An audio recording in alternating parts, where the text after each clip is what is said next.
So here's the Pregel model. It's an internal project which is used within Google. It distributes vertices to processors or nodes in this diagram. Initialization, you partition the vertices across the processors, and then vertices are given edges, so then they read edges, and then edges are given to the appropriate vertex. So a vertex will get all the edges which outgo from that vertex, and each processor will have a whole bunch of vertices. And then vertices will exchange messages as per the Pregel program that is written by for an application.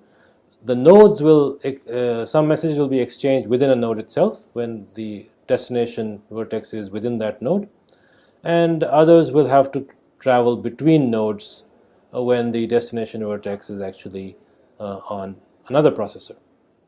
This coordination of messages proceeds in what are called super steps. We'll come to that in the later chart.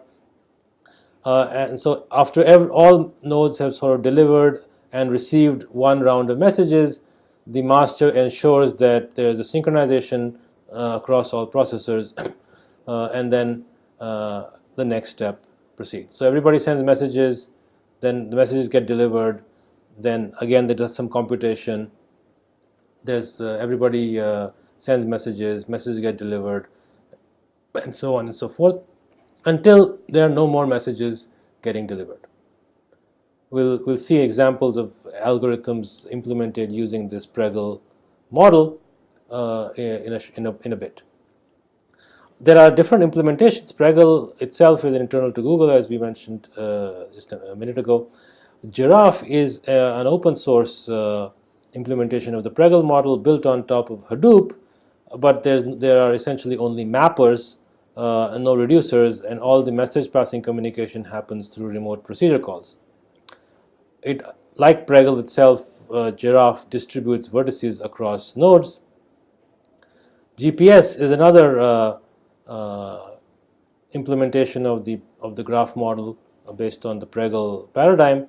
It also distributes vertices across processors, but it also takes care of appropriately repartitioning the vertices between processors to make sure there is less communication between processors. So this is an important additional feature that GPS does for you, whereas in Giraffe you have to do anything like that yourself.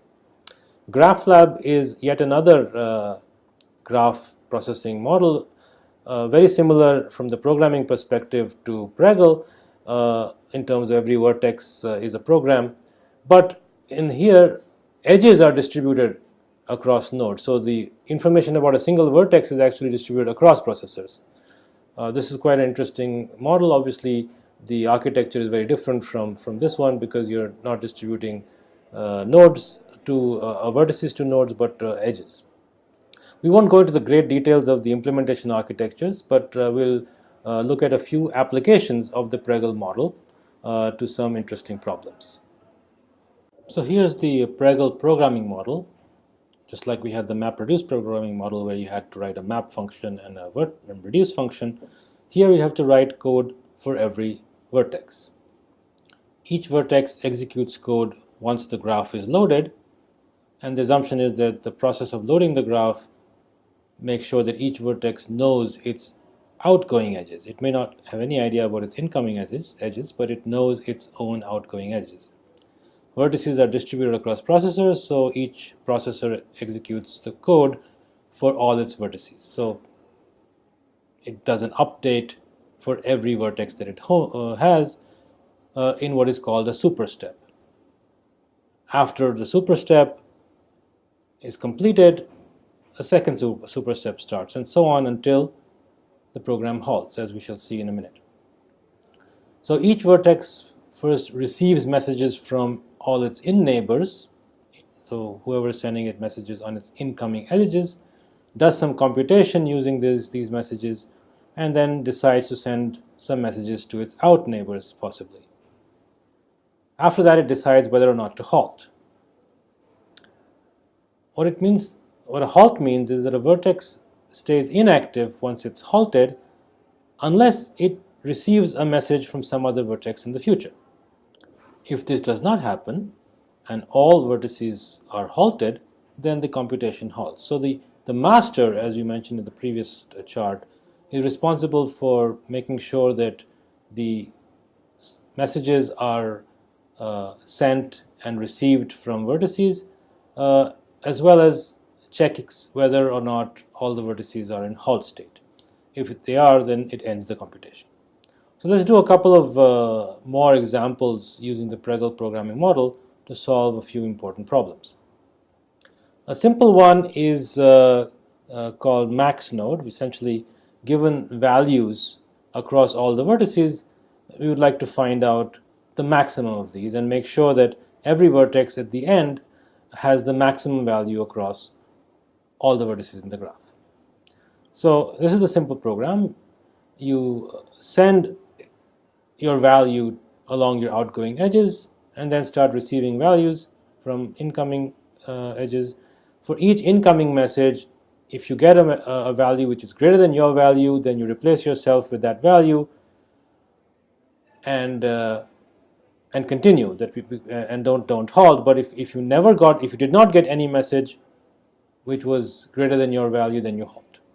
Let's see what happens if this is executed for every node. The first step, what happens is that these are bidirectional edges, which I mentioned over here. So this means there's an edge from 3 to 6 as well as from 6 to 3. In the first step, 3 comes to 6. 6 doesn't do anything because it's already the maximum and it's never going to get a message greater than itself. But 3 becomes a 6, right? Similarly, 2 gets a message from 1, but it doesn't change because 1 is less than 2. But 1 gets 6, so it changes. So 6 and 2 did not change, and therefore they halt. So they are shown as shaded. These messages, these vertices 1 and 4, however, are not halted, so they have to propagate their value in the next super step. So they are actually going to send the value on the outgoing edges. So so 1 sends its value to 6, 6 does nothing with it. 6 sends its value to 2, which now wakes up because it was sleeping, it was halted, but it got an incoming message, so it wakes up in the next super step and checks that yes, it did get a new value, so it becomes 6, and then it sends its value out to its outgoing edges, which doesn't do anything over there. So at the end, all the vertices are still halted. The computation ends, and as you can see, all the vertices have the maximum value 6.